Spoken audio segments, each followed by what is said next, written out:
The project was just one highlighted by Daily Express readers hugely concerned about the amount of new build housing affecting rural communities.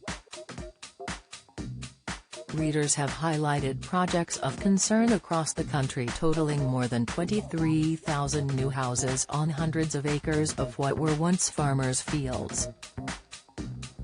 Developers are often forced to include affordable housing in their schemes, but what they build most are executive homes for wealthy professional families. The Prince of Wales has decided to push ahead with a proposed development begun by his father King Charles, which has been 4 years in the planning. The royal estate wants to build on 320 acres of farmland it has owned for 20 years to the southeast of Faversham in what it describes as a fully sustainable estate. The massive development includes a primary school, cricket pitch, shops and business spaces. Resident Mark Sewell was deeply upset by the proposal. The farmland is so rich in biodiversity and this scheme will destroy habitats. So many protected species will be lost. There are bats, lizards, butterflies and wild orchids. It's so sad. I have concerns about losing such good farmland. In the current climate, we need food self-security. Farmland should be kept in operation at all costs. Last Monday, Jan 16, we highlighted the plight of the village of Alderton, Gloswich local MP Lawrence Robertson says is under assault by greenfield developers. It has already seen 2 new housing estates built, a third under construction and 3 more seeking planning permission. Daily Express readers have warned that Alderton is far from alone, and we have been inundated with examples of greenfield house building the length of the country. Semi-retired landscape contractor John Caddick contacted us to warn about a huge development in the tiny former coal mining village of Hurston near Canterbury, Kent.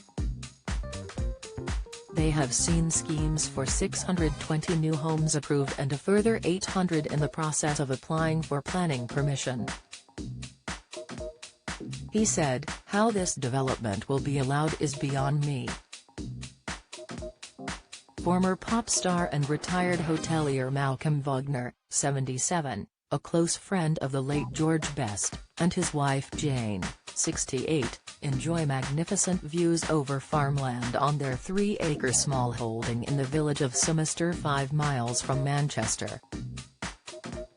Their property is about to be surrounded by 1,700 homes as part of Labour Mayor Andy Burnham's plans for house building in the region. Malcolm said, "Development here has started with 2,000 homes on greenbelt land a mile up the road in Haywood. All roads are congested at the moment and with these houses will become impassable. I live in a rural area with 3 horses and 3 acres. Our life is about to be swamped by building.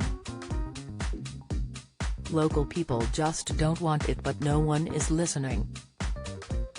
Jane, 68, added, "This is just a greenbelt grab and it's heartbreaking.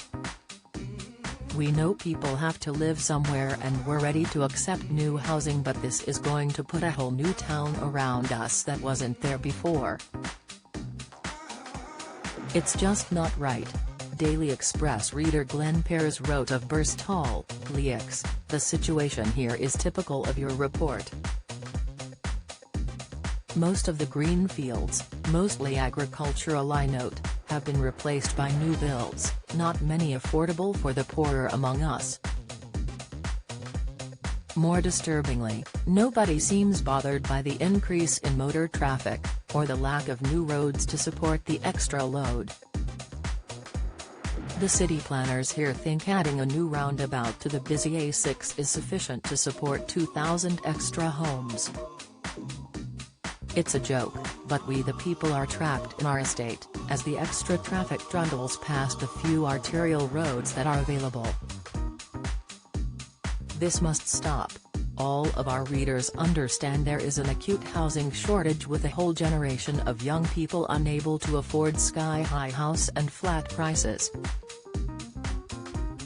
The question they all want answered is, why aren't developers made to build on brownfield sites before being allowed into farmers' fields?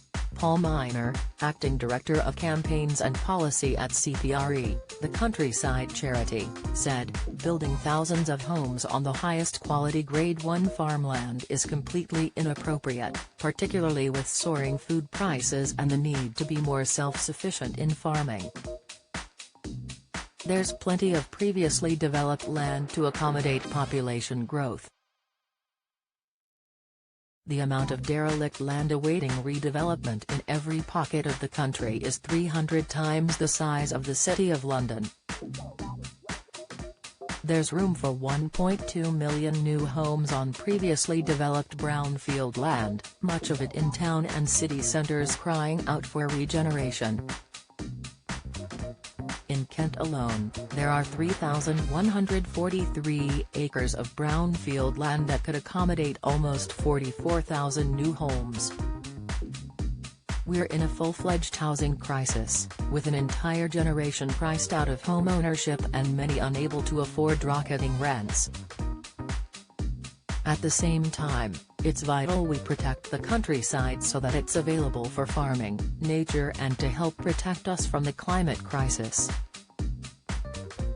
A spokesperson for the Duchy of Cornwall said, "Building on agricultural land is not the first choice of a rural estate like the Duchy of Cornwall.